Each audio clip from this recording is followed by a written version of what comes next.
রব্বুল আলামিন পবিত্র কুরআনুল কারীমের সূরা বাকারার 121 নম্বর আয়াতে বলছেন, আউযু বিল্লাহি মিনাশ শাইতানির রাজীম, আল্লাযীনা আতাইনাহুমুল কিতাবা ইয়াতলুনাহু হাক্কা তিলাওয়াতিহি উলাইকা ইউমিনুনা বি ওয়া মান ইয়াকফুর বি ফাউলাইকা হুমুল খাসিরুন। অর্থ, আমরা যাদের কিতাব দিয়েছি তাদের মধ্যে যারা তা তেলাওয়াতের হক আদায় করে তেলাওয়াত করে, দর্শক শ্রোতা খেয়াল করি, তেলাওয়াতের হক আদায় করে তেলাওয়াত করে তারাই তো ঈমান রাখে, আর যারা তা করে না তারা ক্ষতিগ্রস্ত। কোরআনুল কারীমে ক্ষতিগ্রস্ত বলতেই কিন্তু গুনাহের কাজ বোঝানো হয়। আজকের আয়াতটি যথেষ্ট হবে যে আমরা যারা অর্থ ছাড়া কোরআন পড়ছি তাদের অর্থ ছাড়া কোরআন পড়া কতটুকু সঠিক হচ্ছে। সম্মানিত দর্শক ও শ্রোতা, আমরা বিস্তারিত আলোচনা করতে চাই। কোরআন আল্লাহর কিতাব, তা এই আয়াতখানিতে বলা হয়েছে যে হক আদায় সহ কোরআন পড়ে সে কোরআনে বিশ্বাস করে, অর্থাৎ যে হক আদায় করে কোরআন পড়ে না সে ক্ষতিগ্রস্ত।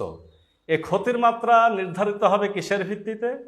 এই ক্ষতির মাত্রা নির্ধারিত হবে ওজর, অনুশোচনা ও উদ্ধার পাওয়ার চেষ্টার মাত্রার উপর ভিত্তি করে। অর্থাৎ যদি কাউরির ওজর এমন পরিমাণ হয় যে কোরআন তেলাওয়াতের যে লাভ, কোরআন তেলাওয়াতের যে গুরুত্ব, সমপর্যায়ের এমন গুরুত্ব হাজির হলো, একই কারণে সে অর্থ ছাড়া কোরআন পড়তে হয়তো পাচ্ছে না, ঠিক এরকম যদি ওজর থাকে আর এই কারণে তার মধ্যে অনুশোচনা বোধ থাকে এবং ঠিক সে উদ্ধার পাওয়ার চেষ্টার মধ্যে থাকে, তাহলে কিন্তু তার গুনাহ হবে না।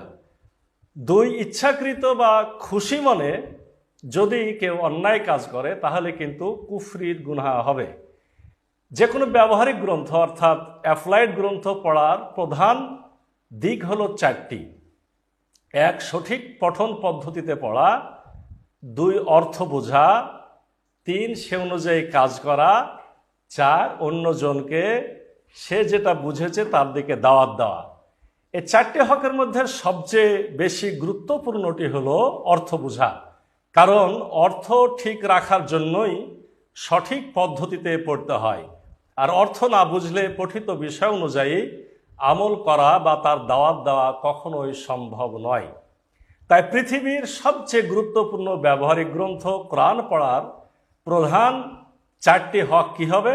প্রধান চারটি হক হবে এই যে কোরআন অবশ্যই সঠিক পঠন পদ্ধতিতে পড়তে হবে; দুই, অর্থ বুঝে পড়তে হবে; তিন, সে অনুযায়ী আমল করতে হবে; চার, অন্যজনকে দাওয়াত দিতে হবে। আর কোরআন তেলাওয়াতের এই চারটি হকের মধ্যে সবচেয়ে বেশি গুরুত্বপূর্ণটি হলো অর্থ বোঝা। তাই এই আয়াতের আলোকে ইচ্ছাকৃতভাবে এই চারটি হকের একটিও অমান্য করা অবশ্যই বড় ধরনের কবিরা গুনাহ। আর চারটির মধ্যে ইচ্ছাকৃতভাবে অর্থ ছাড়া কোরআন পড়া অধিকতর বড় গুনাহ। বিস্ময়কর ব্যাপার হলো, বর্তমান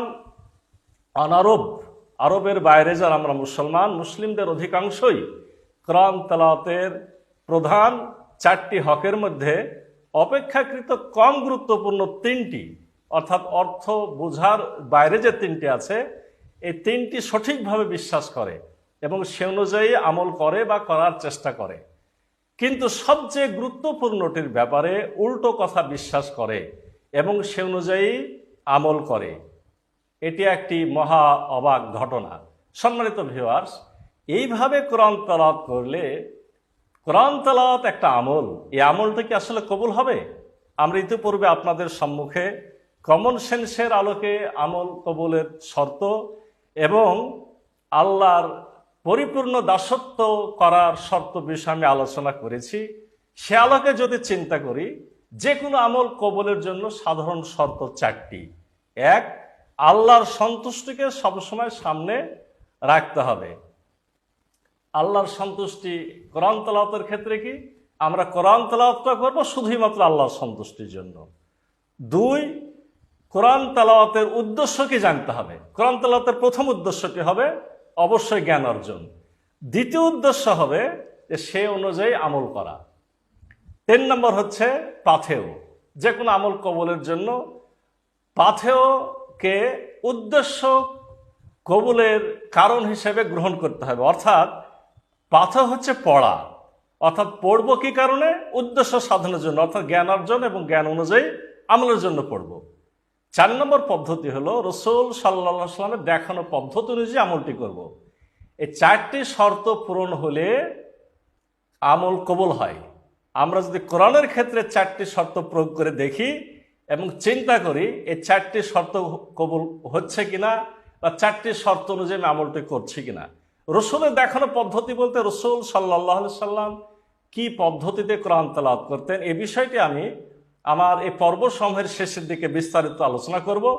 শুধু এতটুকু বলতে যায়, রসুল সাল্লাল্লাহু আলাইহি সাল্লামের যে পদ্ধতি ছিল সেটা হলো প্রকাশ ভঙ্গিতে, অর্থাৎ কোরআনের অর্থে কি বলছে সেই ভঙ্গিমা অনুযায়ী রসুল সাল্লাল্লাহু আলাইহি সাল্লাম কোরআনটি তেলাওয়াত করতেন।